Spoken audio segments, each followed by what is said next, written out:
Hey there, Dr. Michael Lepore, talking to you again today from Sarasota Vascular Specialists on Whiteboard Wednesday. And today I'm going to talk a little about lower extremity PAD. What does PAD stand for? It stands for Peripheral Arterial Disease. What are we talking about? What is it? How does it occur and why does it occur? What is it is blockages that occur in any of the arteries, really all over the body, but today we're just talking about the lower extremities. Why it occurs is a multitude of different problems that are a little beyond the scope of what we're going to talk about today, except to say that it's, again, the same things you'll hear all of us talk about in terms of diabetes, high cholesterol, hypertension. Genetics is obviously one of the biggest contributors, tobacco exposure, alcohol exposure. All of these things are the things that basically can contribute to the development of peripheral arterial disease. Over here, I've got a drawing of the aorta as it splits into the iliac arteries. These areas here are the groin areas, and then I'm going to talk a little bit about these arteries here. Typically, a lot of these blockages occur, not always, but where arteries have a tendency to split.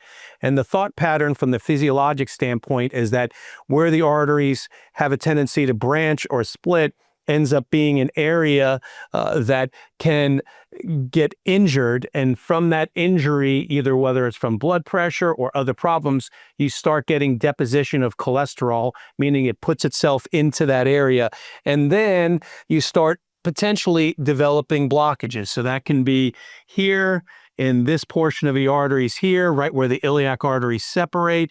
It can be down here in the groin arteries where they separate, below the groin, and an artery here that's called the superficial femoral artery.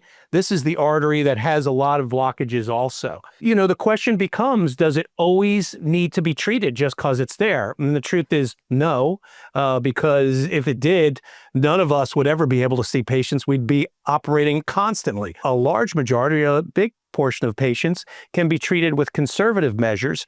And the treatment portion of this is a little beyond the scope, again, of what I'm going to talk about today. I'm going to give an expansion on this to talk about the treatment and how we make those treatment decisions. Bottom line is it doesn't always require treatment. In fact, we really like to put patients through some other more conservative means of management before we then move on to actual treatment. Most importantly, not all plaque is the same, meaning it's a makeup of all different types of things. Cholesterol, sometimes it can be clot, it can be platelets, it can be all different types of things. And here you'll see that I've got a little cross-sectional drawing of a artery that's been cut.